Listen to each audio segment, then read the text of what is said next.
असलामुअलैकुम दोस्तों की हाल चाल ने जनाब तुसी वेखदे पे हो देश पंजाब टीवी ते मैं तुहाडा मेजबान मुहम्मद अफसल जोइया। दोस्तों सब तो पहले अपने चैनल करो सबसक्राइब, बेल आइकन का बटन दबाओ ताकि साड़ी लेटेस्ट और बेहतरीन वीडियो तुहाडे तक बसानी पहुंच सके। दोस्तों डेली की निस्बत अज एक तीजन माही की वीडियो लैके आए हैं। तीसरा सुबह सुई है, पिछे कट्टी है, 20 तो 22 दिन हो गया सुई नू। माशाल्लाह कैमरामैन साहब दिखाणगे, उस तो बाद सारी गल डिटेल नाल मालका तो पुछांगे किन्ने दी सेल करनी है, की हिसाब किताब है। कैमरामैन साहब जरा माज दिखाओ। दिखाने दे विच कोई कमी पेशी नहीं छड्डनी, जे कमी पेशी छड्डी तो फिर तेरी खैर कोई नहीं। माशाल्लाह बड़ी खूबसूरत है, जिन्ना मज दा कद है उन्ना ही मज दे कोले लिबास है। थन हवाना बड़ा खूबसूरत है, कैमरे की नजर है और वीरां दे सामने कद दरम्याना है, प्योर खास नीली दी है। वीरां दे सामने तुन्नी कोली तो बिल्कुल साफ है, अच्छी नस्ल जात है। कैमरामैन साहब इकाब की नजर नाल तुहानू चोटी दा अंग अंग चेक करांदे फिरदे ने। माशाल्लाह इहो जे अनमोल तोहफे लभ्या और मेहनत करया मिलते ने। छोटी जिन्नी फुल्ली है, पश्चिम नाल भरी हुई है, 20 तो 22 दिन की सुई है। मालका तो पुछांगे किन्ने दी सेल करनी है।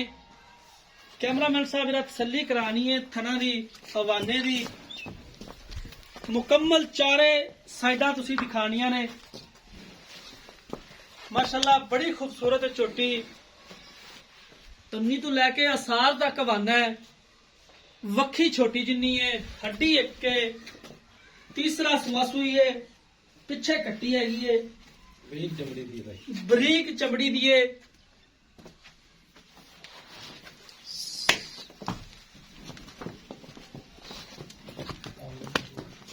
और माशाल्लाह जेड़ा भी वीर पराल जाएगा दुध बड़ा करेगी, क्योंकि नस्ल जात वाली है, बेनस्ली नहीं है चोटी। माशाल्लाह पुछ पुछ के पैर रख दी जमीन ते।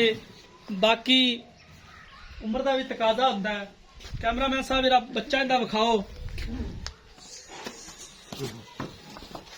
कट्टी है, पिछे मुछ बगी है, बूतरी बगी है। कट्टी बड़ी खूबसूरत है, 20 तो 22 दिन की सुई हुई है। बाकी मालका नू बुलाने उन्होंने को सारी गल बात पूछांगे। कैमरामैन साहब इधर ला देना कैमरा। अस्सलाम वालेकुम। वालेकुम सलाम जी। की हाल है भाई? ठीक ठाक भाई जान। थोड़ा उच्ची बोलना है। अच्छा ए मज नू किन्ने दिन हो गए सुई नू? ये जी 20 तो 22 दिन हो गए ने सुई नू। 20 तो 22 दिन। हाँ जी। किन्ने दी सेल करनी? ये जी आपा सेल करनी 2.5 दी। 2.5 दी। किन्ना दुध चोई जाना? दो दिन आधर टाइम 12 लीटर है जी।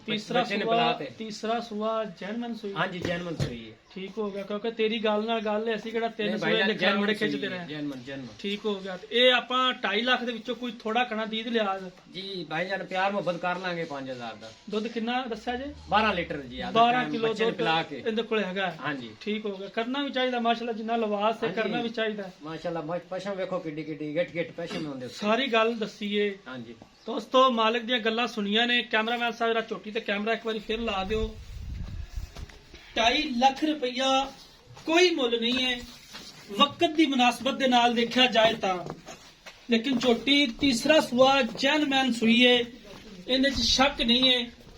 जैनमैन रियल तीसरा सुआ है। को किसी वीर भरा ने यह चोटी खरीदनी है, राबता नंबर डिस्क्रिप्शन च हुंदा है। हमेशा तू देश पंजाब चैनल कोशिश करके सफर करके अच्छी ते बेहतरीन वीडियो लगाई दी इंशाल्लाह।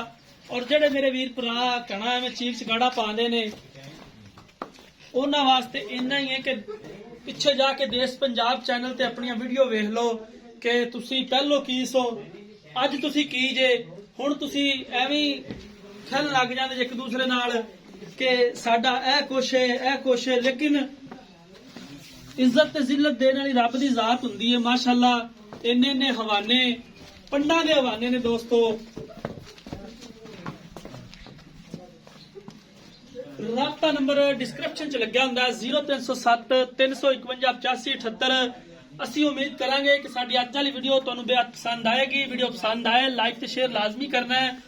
जिंदगी दी ते मिलांगे एक नई वीडियो दे नाल। अपने मेजबान अफजल जईन दी इजाजत। अल्लाह हाफिज़।